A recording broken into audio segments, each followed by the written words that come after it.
quotidien. Et vous avez reconnu le générique Bon Voyage, c'est tous les jeudis matins avec Laurent Ganassia. Bonjour Laurent. Bonjour Ilana. Et toujours un plaisir de vous retrouver en studio et on parle bien sûr d'Israël dans cette chronique. Israël qui semble devenir de plus en plus une nation sportive et pas seulement une start-up nation comme on dit. Tout à fait Ilana. Après Eilat Mer Rouge dans le sud, le premier championnat Ironman du Moyen-Orient et en pleine distance cette fois-ci se déroulera en Israël dans le nord du pays. À Tibériade et dans ses alentours ce vendredi 25 novembre, dans quelques jours seulement. 75 places seront à cette occasion attribuées pour le championnat du monde 2023 qui se tiendra à Kailua-Kona à Hawaï. Il s'agit d'un nouveau championnat régional, l'un des 5 principaux organisés dans le monde. Plus de 2500 concurrents de plus de 50 pays à travers le monde sont fin prêts à prendre part à cette compétition d'endurance avec des coureurs venus du Maroc, des Émirats Arabes Unis, de Bahreïn et d'autres pays voisins qui devraient atterrir en Israël dans ces prochains jours, aux côtés évidemment de sportifs occidentaux coutumiers des compétitions sportives israéliennes. Alors quelle est la définition exacte pour les auditeurs qui nous écoutent d'une course Ironman ? Alors la course Ironman... Moi, ça me fait penser à un film. Oui, exactement, absolument. Et moi qui ne suis pas un très grand sportif, j'ai dû quand même me pencher sur les témoignages des spécialistes. Alors la course Ironman est considérée comme la compétition de triathlon la plus prestigieuse au monde. Elle est composée de 3 parties, natation, cyclisme et course à pied. Le triathlon non-stop accorde ainsi aux sportifs un temps limité pour finaliser chaque segment, les défiant ainsi physiquement et mentalement.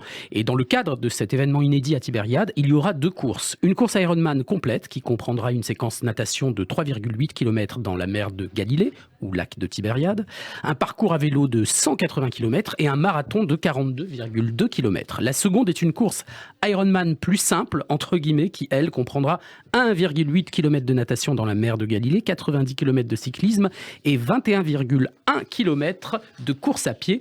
Plus de 800 Israéliens et 400 concurrents internationaux participeront à la course complète, tandis que 1500 Israéliens et 360 concurrents étrangers participeront à la seconde course. Plus de 80 compétiteurs professionnels du monde entier se sont inscrits au concours. Alors, le point de repère principal de la compétition sera la plage de Gaï de Tibériade, d'où les participants entreront dans l'eau et franchiront la ligne d'arrivée à la fin, après avoir nagé dans la mer de Galilée sur fond de lever de soleil sur les hauteurs du Golan. Les concurrents commenceront leur chevauchée vers la rive orientale de la mer de Galilée jusqu'à Kfarnaoum.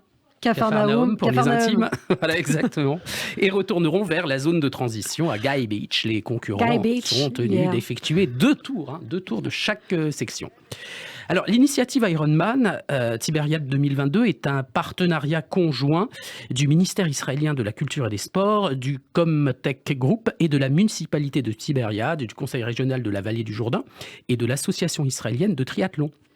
Et surtout, Ilana, last but not least, avec la contribution du célèbre homme d'affaires et philanthrope israélo-canadien Sylvan Adams, à qui l'on doit le Giro d'Italia, grand tour d'Italie débutant à Jérusalem en 2018, la légendaire pop star Madonna à l'Eurovision 2019 à Tel Aviv, ou encore la participation d'une équipe israélienne au Tour de France depuis quelques années. Ilana, si vous me trouvez les coordonnées de Sylvan Adams, je le convaincrai d'organiser un méga concert de Mylène Farmer au pied des murailles de Jérusalem en 2023 ou 2024. Eh ben pourquoi pas, je vais tenter avec mes petites connaissances. Alors au ministère israélien du tourisme, rapidement Laurent, le sport est une priorité également. Effectivement, marathon à Jérusalem, à Tel Aviv et à la mer Morte, triathlon à Eilat, grande fonte d'eau en mer Rouge, trekking et rallye dans le désert, kayak dans le Jourdain, surf sur la côte méditerranéenne.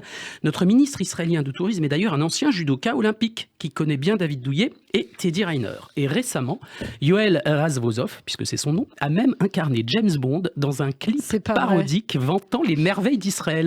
Une vidéo qu'il a lui-même financée, jouant ainsi de sa ressemblance physique avec 007 Daniel Craig, disponible et visible sur YouTube avec les mots-clés tourisme, Israël, 007. Eh ben, faut que je regarde ça absolument pour savoir s'il ressemble vraiment à James Bond ou si c'est un mythomane. Il faut que je. Vous verrez, vous serez convaincu. Eh bien, merci beaucoup Laurent Ganassia. Bon voyage, c'est tous les jeudis matins sur Radio J. On se retrouve donc la semaine prochaine. Merci, à bientôt.